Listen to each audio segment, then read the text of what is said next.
Alô pessoal, espero que todo mundo esteja bem.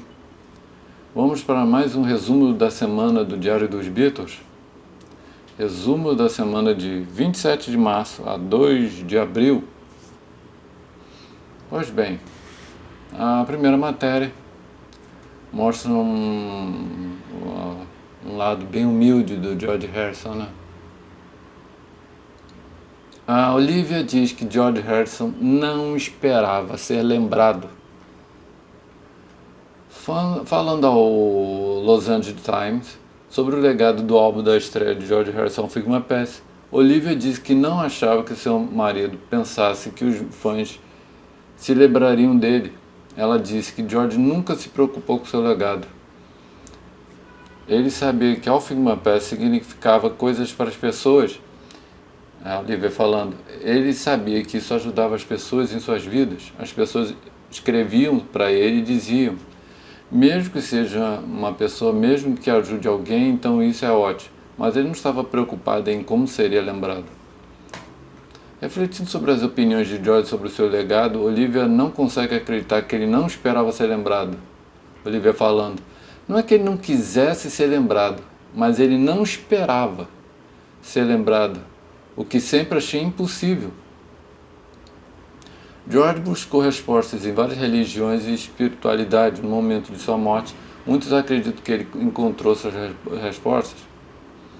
Em uma noite, George leu para a esposa um poema do poeta indiano Tagore, que dizia: bem-aventurado aquela cuja fama não supera a sua verdade. Olivia leu essa citação para o público quando George foi introduzido no Rock and Roll Hall of Fame de 2004. Ela continua a dizer que ninguém é introduzido no hall da fama do rock and roll por sua fama, mas porque expressa sua verdade em sua música.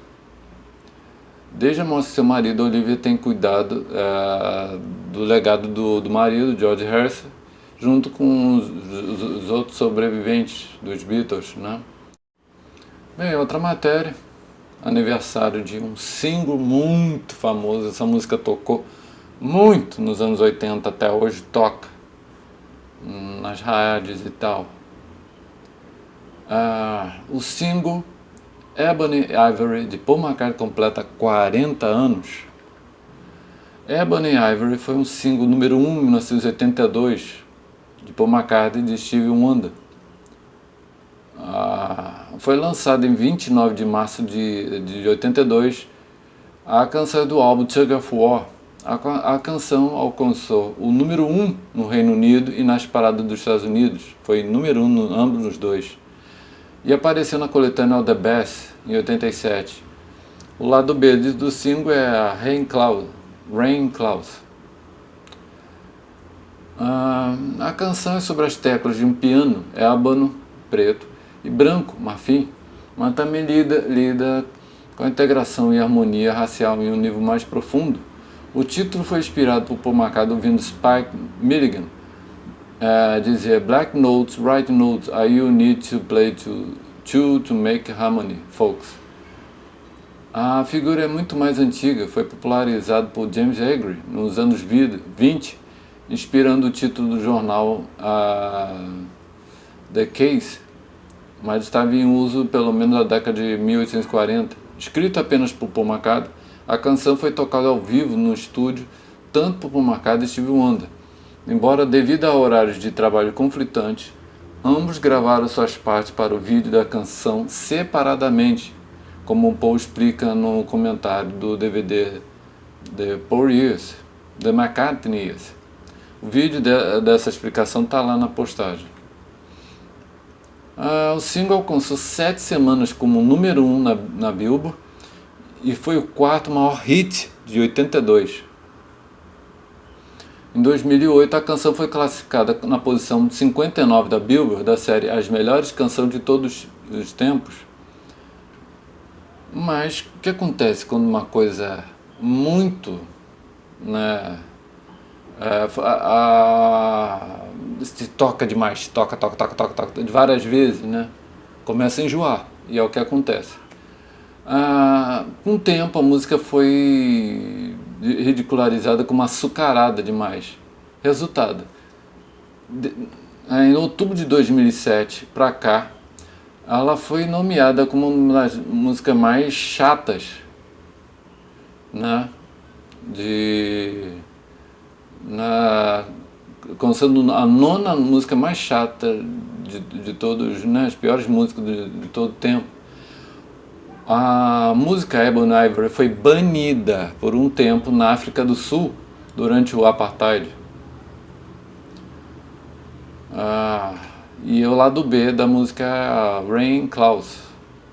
Ambas as músicas estão na caixa, na edição do Tug of War, edição de luz que lançou a caixa e tal. Muito boa a caixa. Bem, outra matéria. Isso é bem interessante. Os Beatles não estavam preocupados em serem os melhores músicos em 1963. Enquanto os Beatles é uma das bandas mais famosas da história, os membros não se consideravam músicos extremamente talentosos quando se tratava de tocar seus instrumentos individuais. Não tenho paciência para praticar para me tornar um guitarrista perfeito, disse Lennon, conforme registrado no livro George Harrison on George Harrison. Estou mais interessado na combinação da minha voz com o violão que conheço em escrever músicas do que no instrumento. Então eu nunca passo um dia sem tocar, esteja me aperfeiçoando ou não, você sabe. Marcado destacou que George é um de nós que está interessado no instrumento e os outros três estão mais interessados no som do grupo. Mas Harrison observou que ele nem praticava. Para ser um guitarrista você deve praticar algumas horas por dia, disse ele, mas quero dizer, eu não faço isso. Para ser qualquer coisa você deve praticar algumas horas por dia, disse Ringo.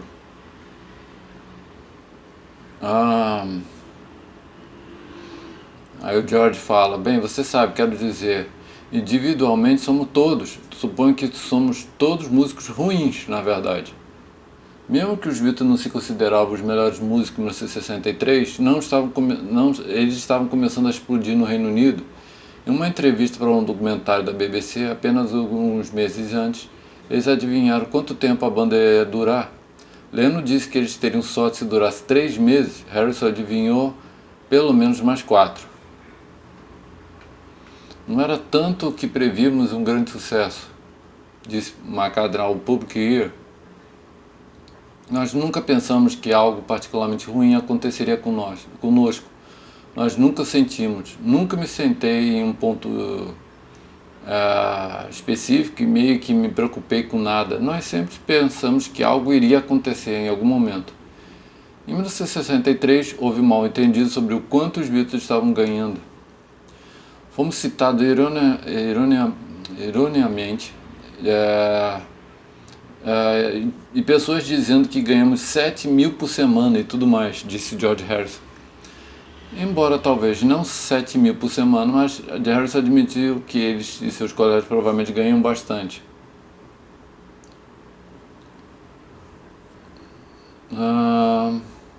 Aí o George fala, na verdade não vemos porque royalties, disco, coisas assim levam meses antes de chegarem.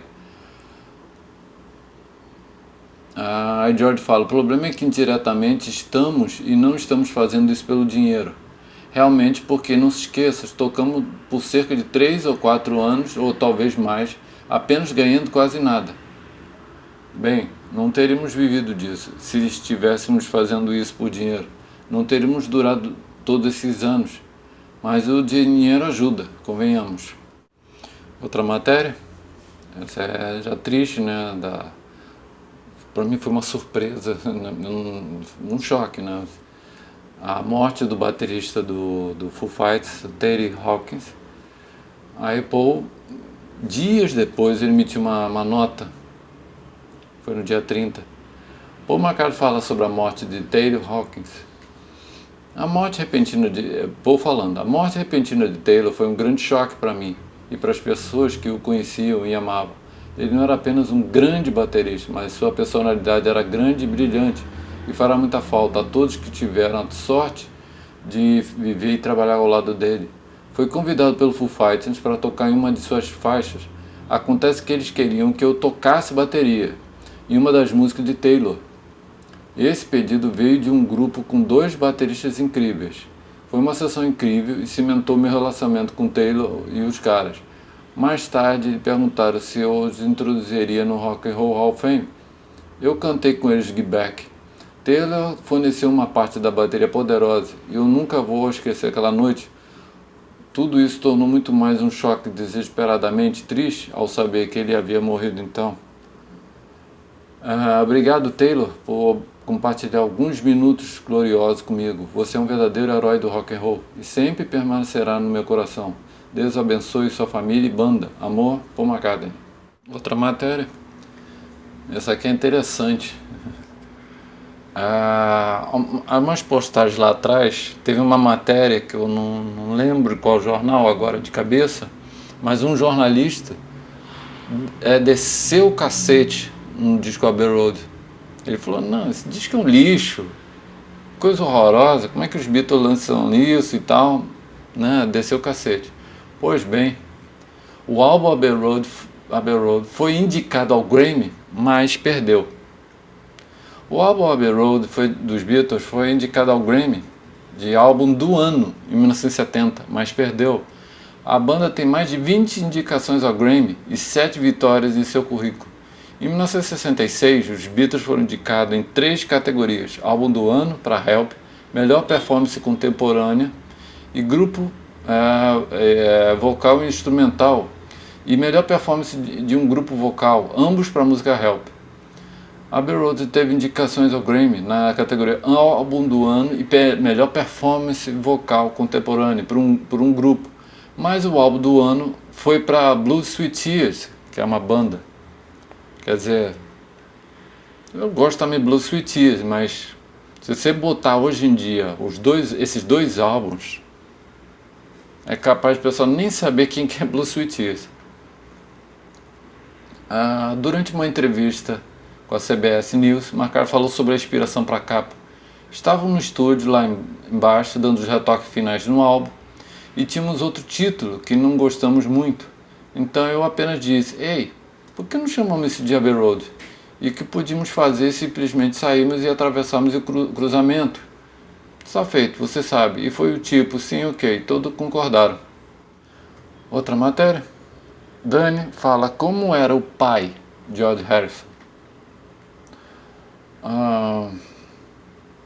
Tem umas partes aqui bem interessantes. Muitos assumiram que Danny, filho, se tornaria um músico como George, mas não foi exatamente isso que aconteceu. Demorou algum tempo para Danny perceber que queria seguir os passos do seu pai. Quando Danny era criança, ele costumava dizer aos seus amigos que seu pai apertava botões para ganhar vida. Ele não tinha ideia de que aqueles botões estavam fazendo álbuns de sucesso.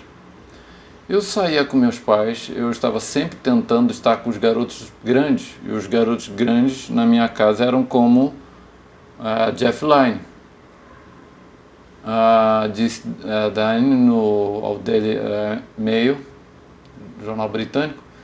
Você chegava em casa e era tipo, Bob Dylan está aqui, e é difícil ter uma expectativa, como foi sua prova na escola hoje? Danny só se sentia como um dos garotos grandes porque seu pai o tratava como um. Meu pai me tratou como um adulto. Eu me envolvi, ele me ensinou a fazer discos desde cedo. Eu cresci em um estúdio de gravação. Mas parece que George forçou a música em seu filho. O ex-Beatle não pôde evitar. Foi o que ele fez para viver. Não havia como George ter protegido Danny de tudo isso. No entanto, houve casos em que Danny se rebelou contra o modo de vida de seu pai. Agora que vem as partes interessantes. Danny explicou que George não gostava de algumas coisas que fazia quando criança. O ex-Beatle, na verdade, era um pai não convencional. Ele tentou fazer o filho sair com ele em vez de ir à escola. Danny falando, as pessoas provavelmente diriam, você é um idiota por não fazer isso. E talvez de certa forma eu seja. Mas rebelar-se na minha família era ir para a escola. Eu fui para uma escola semi-militar. Fazíamos CCF um dia por semana. e ele costumava irritá-lo. Eu andando com um uniforme da Força Aérea.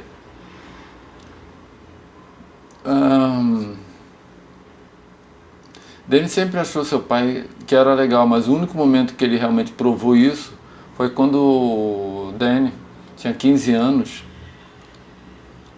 A Danny estava andando de skate, né? Danny gostava de andar de skate, né? Aí parece que um policial veio e reprimiu, né? Por andar de skate, assim, para calçado ou, né, pela rua, coisa assim. O George Harrison chegou perto do policial e falou: vai se fuder. E o pai e filhos ficaram próximos depois disso. E eles correram pelo jardim, se esconderam. Aí o George falava: não conte esse tipo de coisa para sua mãe. George costumava dizer a Danny: você se parece mais comigo do que eu. Na verdade, Danny era a cara do seu pai. Pô, praticamente, né? Você sabe, é exatamente a melhor e a pior coisa de todos os dias. Reconfortante e triste ao mesmo tempo. É difícil se você é difícil você estar tentando ter sua própria carreira. Eu sempre soube que se eu fosse fazer alguma coisa e ser levado a sério na minha vida, eu tinha que trabalhar e trabalhar muito, muito duro. Porque você pode entrar na porta sendo filho de George Harrison, mas não pode ficar lá. É igual do Sean Lennon, né, e o Julian, né, eles sofrem muito com a comparação, né, ao pai. Inicialmente, Danny se rebelou contra seu pai novamente por não entrar no negócio da música, e ele foi para Brown University e se formou em design industrial e física. Ele também se juntou ao clube de remo. Logo após a faculdade, ele conseguiu um emprego como aerodinamicista para a empresa britânica de carro esportivo McLaren. No entanto, a morte do seu pai em 2001 o fez sair e querer ficar perto da carreira como músico. Bem, agora eu vou fazer o que eu quero fazer, música, algo positivo e forte. Bem, é isso aí, pessoal. Esse foi o resumo da semana do Diário dos Beatles, de 27 a 2 de abril de 2022. Espero que tenham gostado. Antes de terminar, a minha curiosidade, né? Eu fui pesquisar e falei: cara, o que tá vendo com... Né, os Beatles anunciaram o lançamento do DVD e Blu-ray do filme The Beatles Get Back, né? Chegaram algumas lojas a receber, mas cancelaram porque apresentavam um problema no áudio. Pois bem, aí eu li que no Japão eles iam lançar agora em abril, por lá, a edição. Legal, né? Então vamos aguardar. Já anunciaram que não vai ser mais abril, já adiaram para junho. Tá difícil, hein? O que será que está vendo? Né? O que será que está vendo? Então é aguardar. Então é isso aí, pessoal. Espero que tenham gostado. Boa semana a todos. Abraços a todos. Valeu, tchau. Fui.